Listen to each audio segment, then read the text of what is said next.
Welcome to the most must-see channel on YouTube. Welcome to 2 Dice Uphill. As promised, we're going through the off-season for my Relegation Dynasty in NCAA Football 13. This was on the Xbox 360, my version was. Right now I'm just going through some of the historical Wolverines, I guess we could say. Those that put their names in the record books this season. We're gonna go through the entire off season in this. I'll try to cut out as much as I can to make it not too long of a video, but we're gonna go through the coaching carousel, see if we can find a new home for Mr. Smith here. And yeah, right now just kind of looking at some of the conferences, like ACC Atlantic. It's one of the top conferences, so Duke is going to relegate out of it. They will go down to Conference USA East. So those are the two that are paired together. The ACC Coastal here. Looks like UCF has the worst conference record. So they will be going down to the SEC.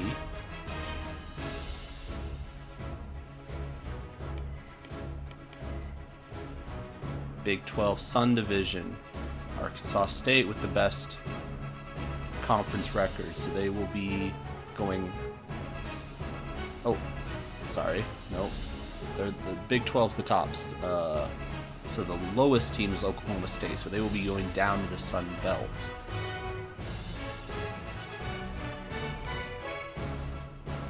Big 12 Texas, Houston, who I think I mentioned this in the last video. They were in the national championship game last year. This year they are the worst team in their division, so they will be relegated down to Conference USA West.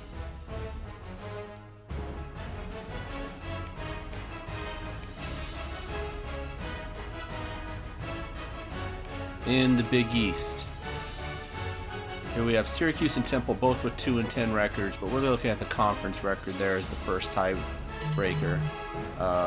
1-8, so they will be going down to the MAC East.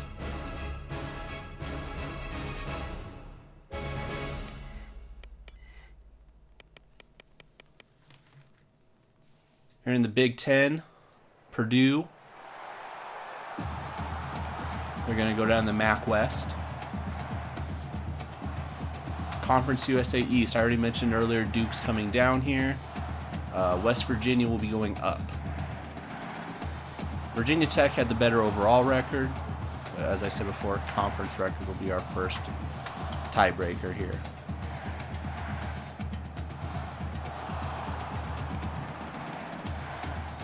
Conference USA West, Texas Tech will be promoting.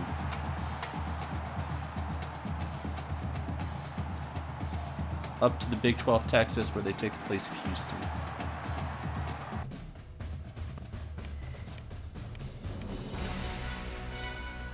In the MAC East, Bowling Green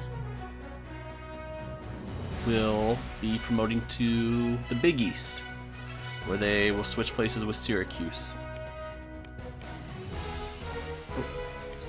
Missed one there. Let's go back to the MAC West, where Notre Dame ran away with this division, finishing number 2 overall. And they will be going into the Big Ten with Michigan. So that's going to be a pretty strong division next year. And again, Purdue is going to be the team coming down. And in the Mountain West Conference, we're looking at Colorado State with a perfect conference record.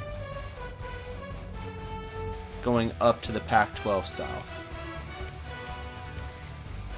Pac-12 North, we have Cal, who will be relegated down to the WAC. And we just mentioned Colorado State promoting, well, Hawaii, with an 0-9 conference record, 1-11 overall, will be demoted. SEC, LSU will be moving up to the ACC Coastal. Here, it was same overall and same conference records between LSU and Ole Miss. So whatever the game uses as their tiebreaker, I just went with that in this case. Sun Belt, Tennessee,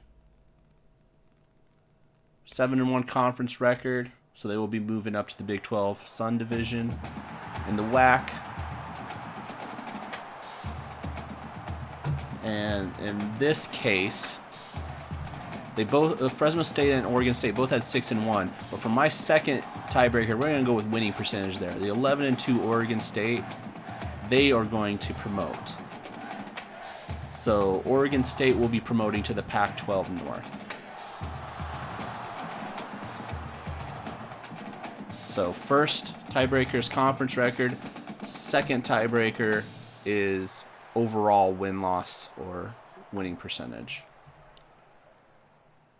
So that's it. That's obviously that won't be until a little bit later in the offseason where I'll make those official. But I mean, that's the crux of what my dynasty is about, is this relegation. I actually didn't start with this when I started with UTSA. It's just something that came to me as I was coming along. I can't remember if it was near the end of my UTSA tenure or after I'd already started with Michigan, but I was toying with it for a little bit, and I finally got to the point where I felt like it was really honed in. So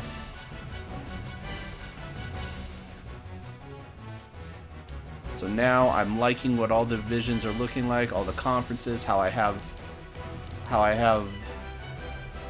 them lined up with each other, and which teams I have in them. So I don't think we'll be making many changes. But here we go to the coaching carousel.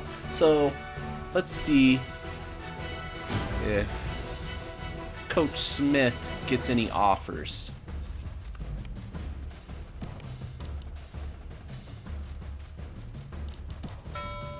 I know I hit just send to my next offer. It didn't seem to work. But Wisconsin offered me a job offer? No. No. If I'm going to stay in the Big Ten with a 99 overall team, I might as well just stay with Michigan.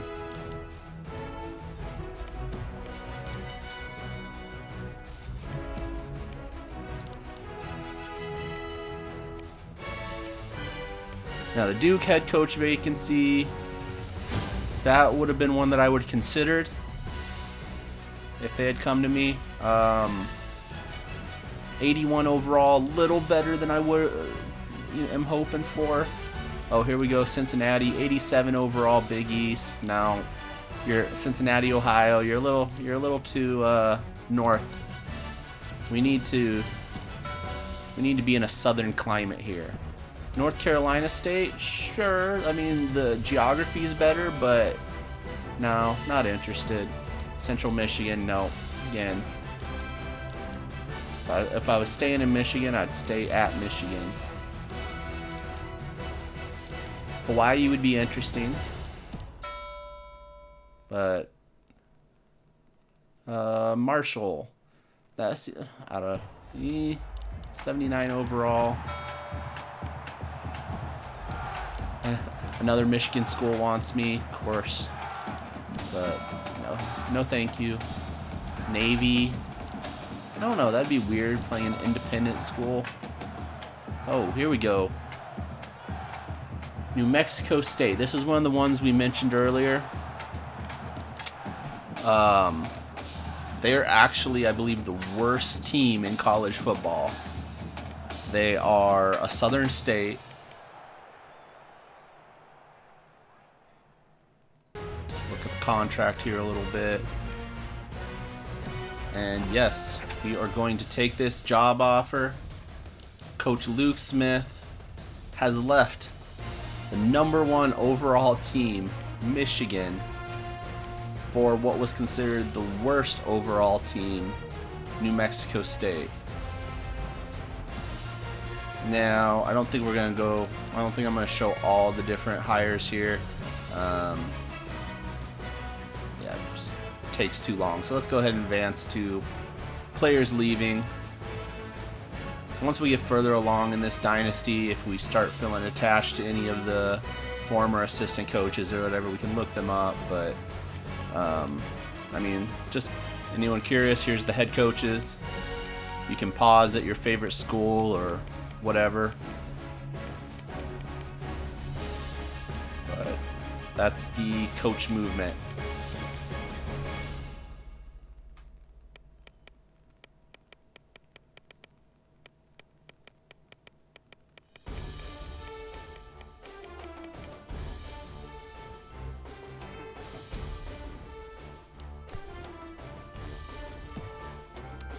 All right, let's take a look at players leaving. We are losing a freshman punter because he didn't get enough playing time. Now, I tried going through and trying to look at my roster at this point, and it appears at this point in the offseason you can't look at your team's roster.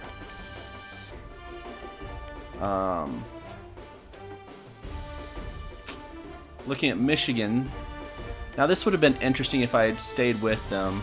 They did lose a lot of talent.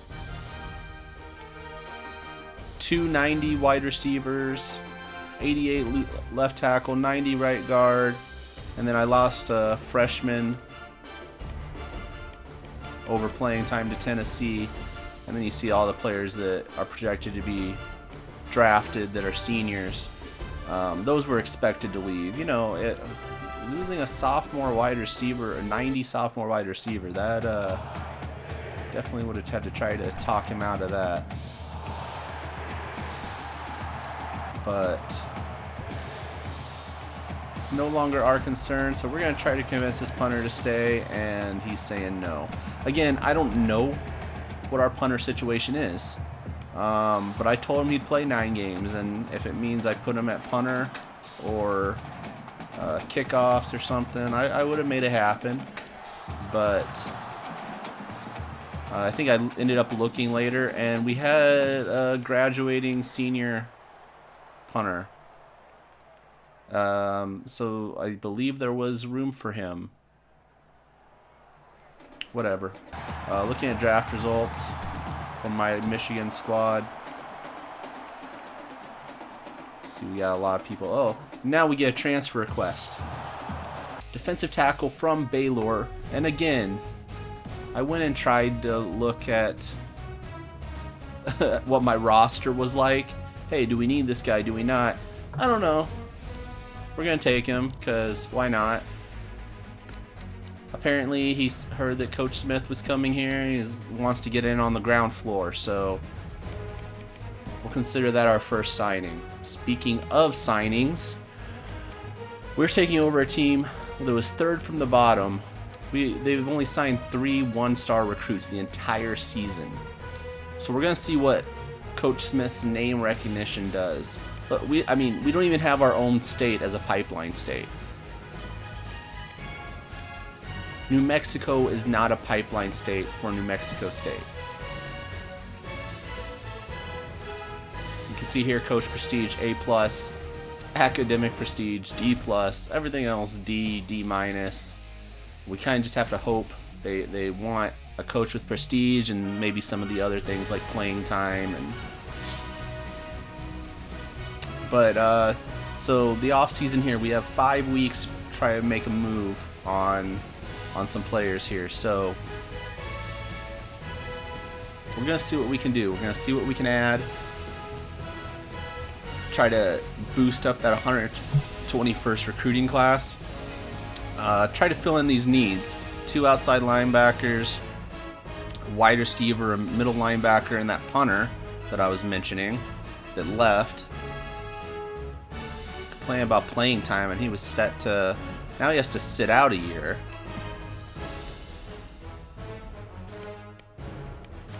I don't know. Obviously, we don't want a player that's not that smart on the team, so if he couldn't realize how much playing time he was going to get after the senior punter left, that's on him. But yeah, we're just going to load up on some New Mexico talent. We need a wide receiver. We need an outside linebacker. We're going to take a run at these guys. But my main strategy here taking over this team is I am going to recruit as many athletes as possible. And then I'm going to try to run these guys on as many as I can on both sides of the ball. I'm going to try to do more of an option style offense instead of the purely air raid offense I was running in Michigan. So if I can get a dual threat quarterback, maybe even a running back I can do some halfback passes. Like I said, have some guy that's starting on the offensive line and the defensive line, a cornerback that can play wide receiver. That's kind of what I want to do with this team right now. Right here we're going to go in, make some recruiting plans. And like I said, because we're mostly going to be looking at athletes, I want a scrambler quarterback. I want speed at all my positions. We want to be a fast, athletic team. Pass rushers on defense, coverage in the secondary.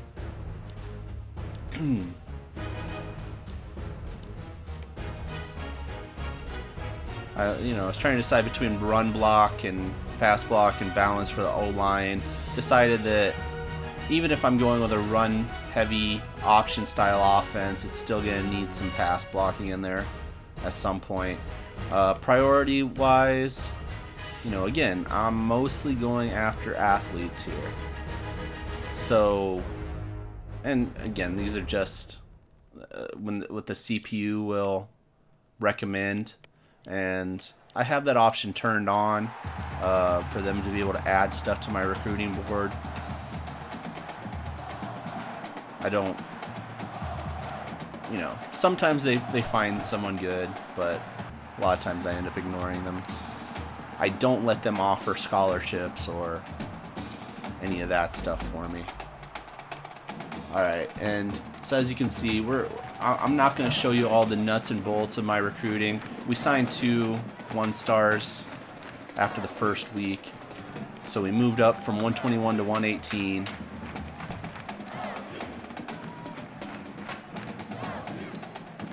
And we're just going to keep messing around in there.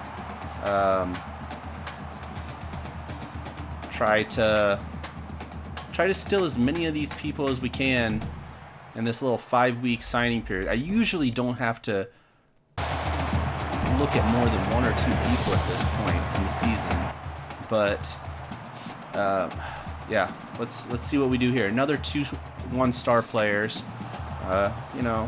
Hey, we started out with 3. We're up to what, 7 now. So we've already more than doubled the recruiting efforts of the previous regime here. That takes us up to 110th. See, we've left New Mexico behind. Guess we're actually tied for 106th, but whatever. Take a look at the recruiting board here. You can see we're going up on a lot of these guys. We're sitting first or at least top 5 for a lot of these guys we've added. And you can see we've added some higher ranked players there. Hey, just see who we can sneak in on. See, got a 76 athlete right there. He's only on top 8 stage. We're sitting 7th, so hey, let's see what we can do. And 2 more 1-stars. Outside linebacker and a wide receiver. Those were 2 of our needs, if you'll remember. So It was good to bring those in. Put us at 9th. We're 102nd or 101st overall, depending on how you want to look at that. I doubt they do a tiebreaker other than just looking at what the stars are on the players.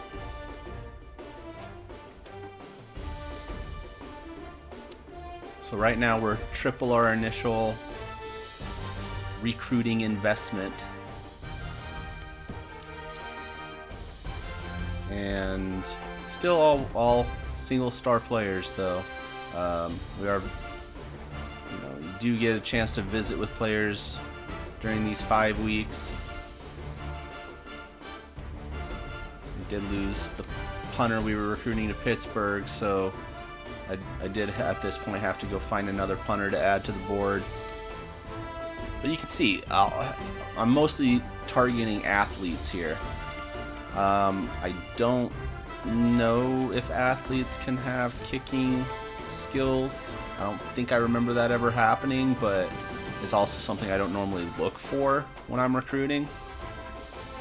So yeah, here we're just kind of looking at which punters are out there, and what I decided here is I just need to bring in a punter that's not a walk-on.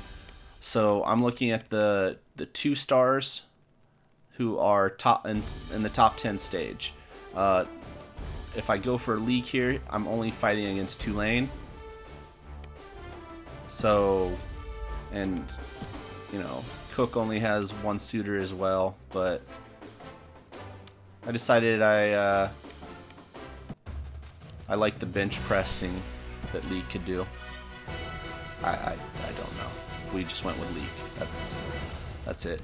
And New Mexico gets their first 3-star recruit. We skipped 2 stars. We went straight to 3 stars with Jason Moore at tight end. That bumped us up to 93rd. 6'4", 242. That's the Coach Smith name recognition there. That's what brought him in. And you can see we have a lot of people sitting at first interest right now. So it's just a question of, are they going to come join us, New Mexico State Aggies, or are they not going to play football? Maybe they're these are athletes. Maybe they're multi-sport. Maybe they decide they want to go play basketball or baseball instead. Maybe they just decide they are going for a biomedical engineering degree and don't have time to concentrate on sports. Who knows? But, you know, you're taking a look here. Jason Workman, Quinn, Kevin Smith. Had a guy named Kevin Smith at Michigan. He was defensive end. I think it was Kevin Smith. It was something Smith. Oh, whoa, whoa, whoa! There it is. Look at all these players coming to us on signing day, including a 4-star, John Quinn, an athlete out of Wisconsin.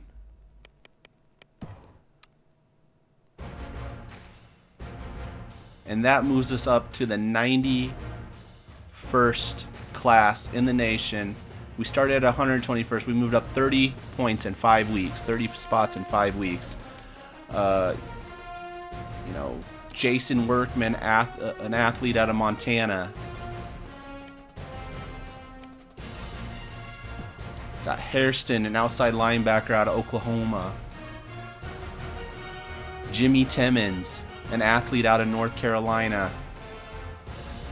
Steve Booth, an athlete out of Louisiana. Trey Dunn, an athlete out of Texas. Preston Sampson, an athlete out of Mississippi. And we did get the punter, Leak, out of Texas. So I guess we picked the right punter to go after.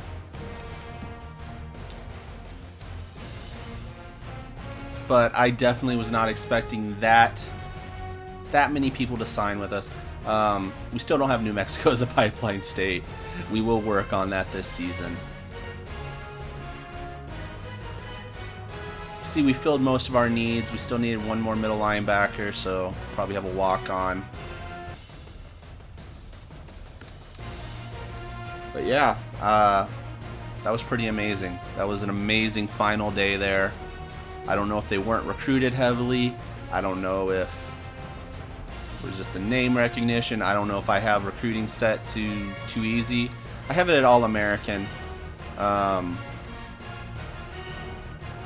I know I said I didn't want to move the game difficulty to Heisman.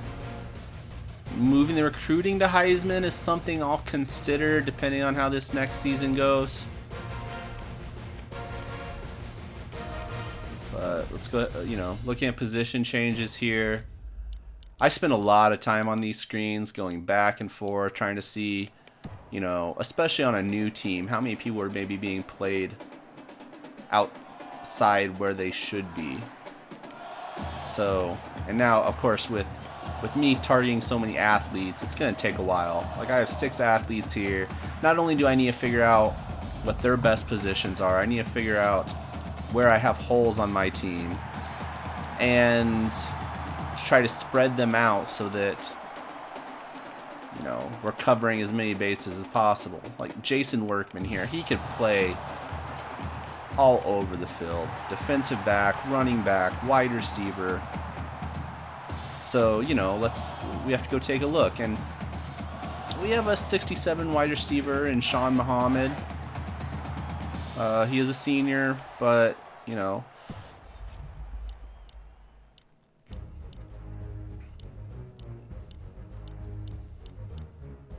and here we got Quinn, John Quinn. Looks like he's one of those guys that will be on the line. He could play linebacker. I think I ended up looking at his stats later, and he wasn't as good in coverage. He's just a hard tackler, so it's going to be defensive line, offensive line type guy there. Trey Dunn, great secondary guy.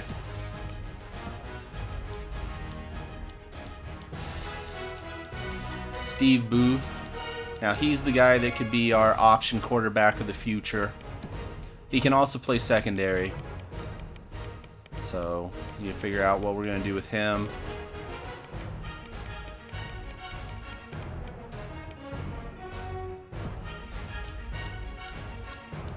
And here we have Jimmy Timmons. Another guy that could play, wide receiver, tight end, fullback, halfback. It's just finding where I think he'll give us the most benefit.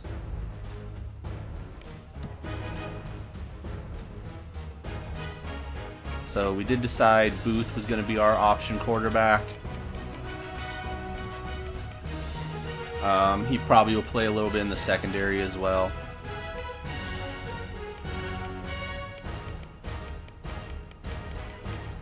Like I said, I want to play guys on both sides of the ball. I think that's interesting. The awareness attribute is one of those.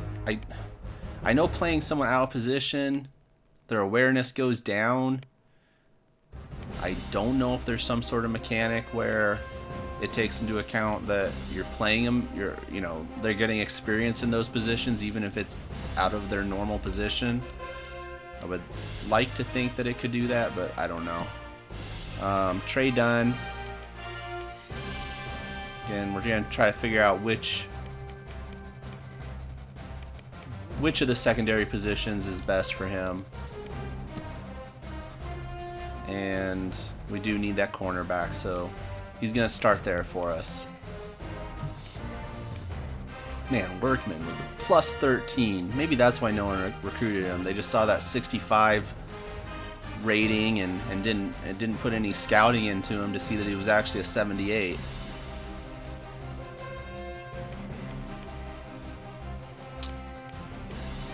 See, Dunn immediately becomes our best cornerback.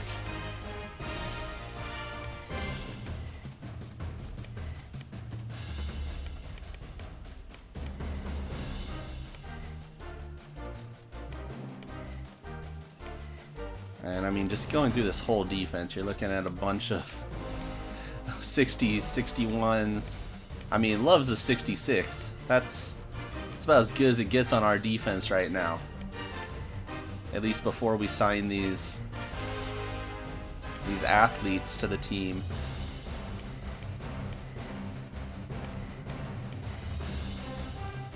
.55 at right tackle. 57 at center. It's gonna be a challenge. Hey, you got 65 there at left guard. That's pretty good. Now we did bring in another Jim here at tackle. +7 on the left side. You know, that's good. But yeah, so Quinn. I think we see that 55 at right tackle. I don't think we can allow that. Like I said, we're gonna play guys on both sides of the ball. He will probably play some D tackle, but I think we're gonna end up putting him on the offensive line here. I mean, if we look through these stats here. He has 84 tackle.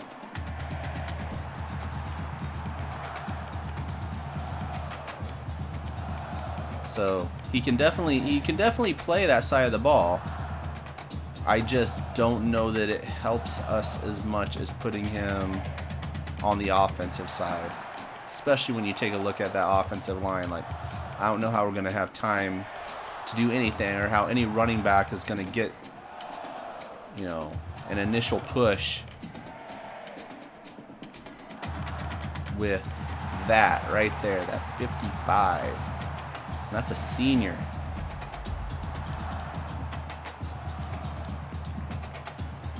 So we're gonna put him there, and he immediately becomes our best offensive lineman.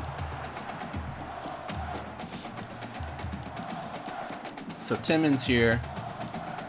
You know, I think it's between halfback, wide receiver, and tight end with him. Maybe fullback, but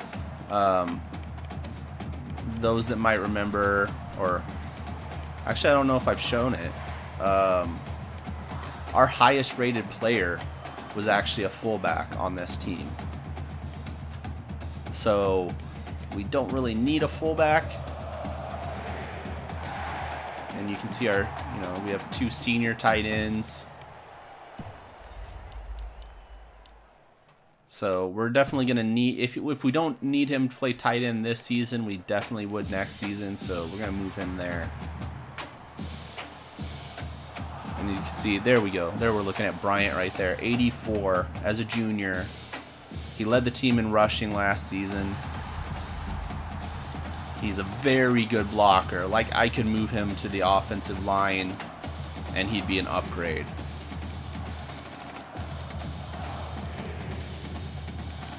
But looking at Sampson here, could be a wide receiver, but I think we need to shore up this secondary even more. I know we already moved Dunn to cornerback, but I think we're going to move Sampson to one of these safety positions. And he will become a 75 freshman free safety, leaving us with just Workman, who I'm saving him for last because he could play almost anywhere. So, you know, we could combine him with Muhammad and give us 2 threats at wide receiver. Or could move him at halfback. And it's really a toss-up between halfback and wide receiver here. You can see his catching isn't bad. But, you know, he's very good at carrying.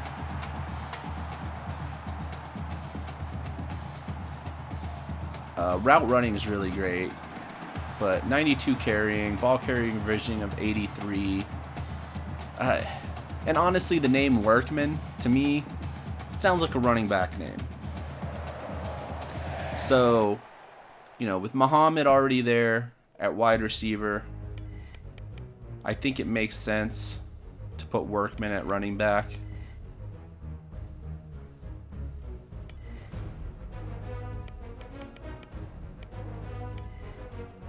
Overall wise, it's about similar there. I think they were both 67s, so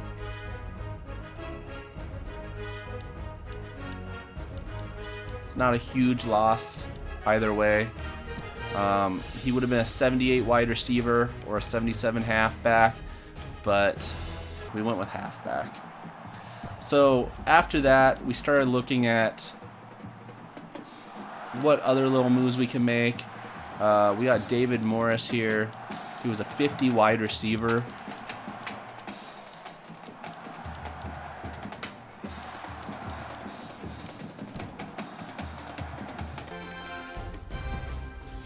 And he became a 61 halfback. These are the little things I'm talking about when you take over a new team. Cornerback overall a 48, 55 wide receiver. 55 cornerback becomes a 63 wide receiver. 54 strong safety becomes a 58 right end. That's not a move you see every day, moving a strong safety to defensive end, but at this level it's you know, maybe size isn't as important as skill. So there we go. I think there might have been one or other change I missed. I think Jason Smith, our first 3-star recruit at tight end, I think we moved him to center. He had some good blocking ability, and you saw how bad our offensive line was. And after moving Timmons, the athlete, to tight end, he was kind of redundant there. We wanted our tight ends to be a little more receiving based anyway. So here we're looking at the training results. As you can see, you know, some decent results, a lot of +5s.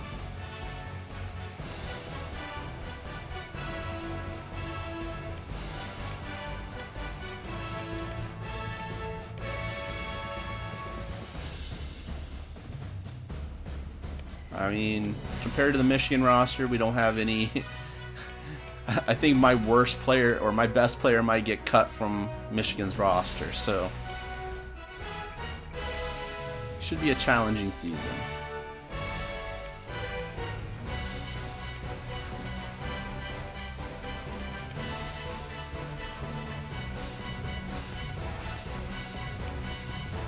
Seems like +5 is the base here.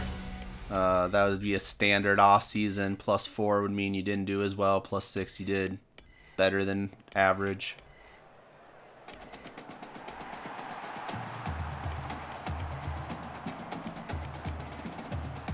+7 for our kicker. And of course we didn't have a punter because he was worried about getting playtime behind nobody.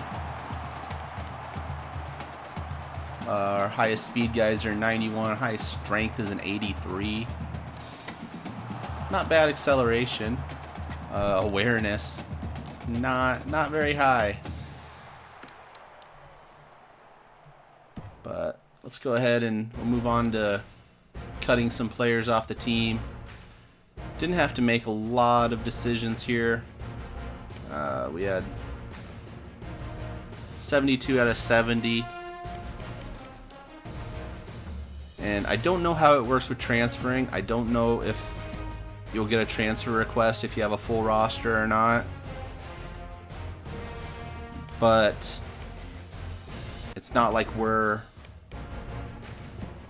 loaded with talent here, so I think I can find some players to cut that I won't regret.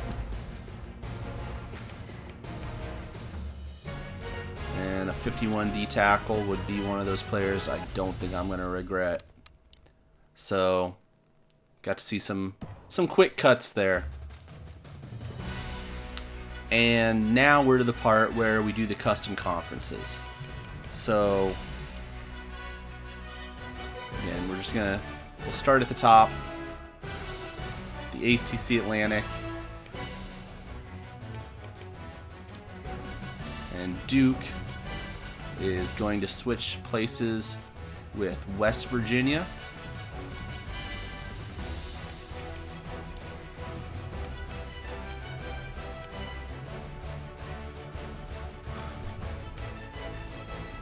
University of Central Florida is going to switch places with LSU.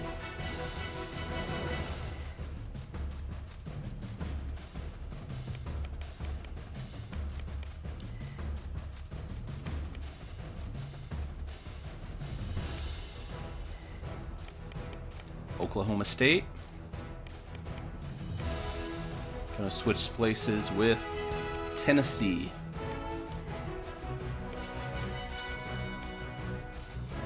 From the Big 12 Texas Division, we have Houston.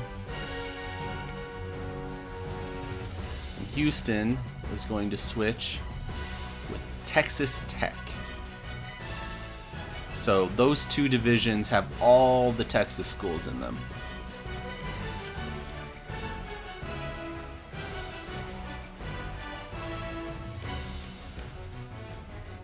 From the Big East, Syracuse is going to drop down and switch places into the MAC East with Bowling Green.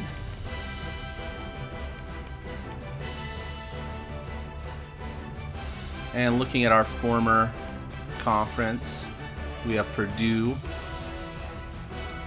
dropping down in the MAC West to switch places with Notre Dame.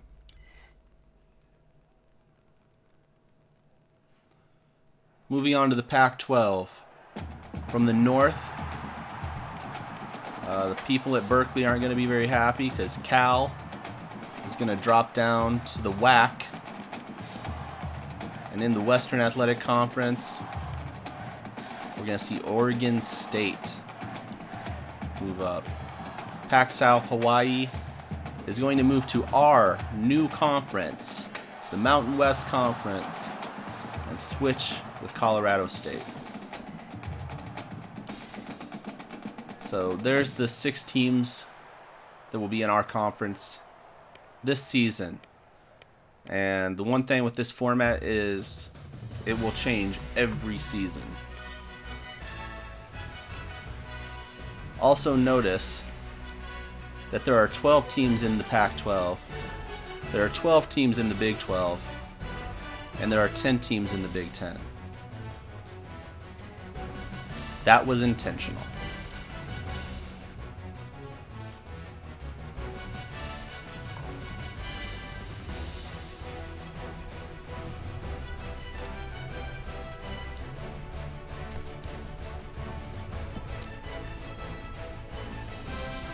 Alright, so here we go. We're almost done here. Let's look at the bowl tie-ins that we have. The ACC champion goes to the Orange Bowl. Big 10 and Pac-12 champions goes to the Rose Bowl. Big 12 champion goes to Fiesta. And that's it. That was the off-season where Coach Luke Smith,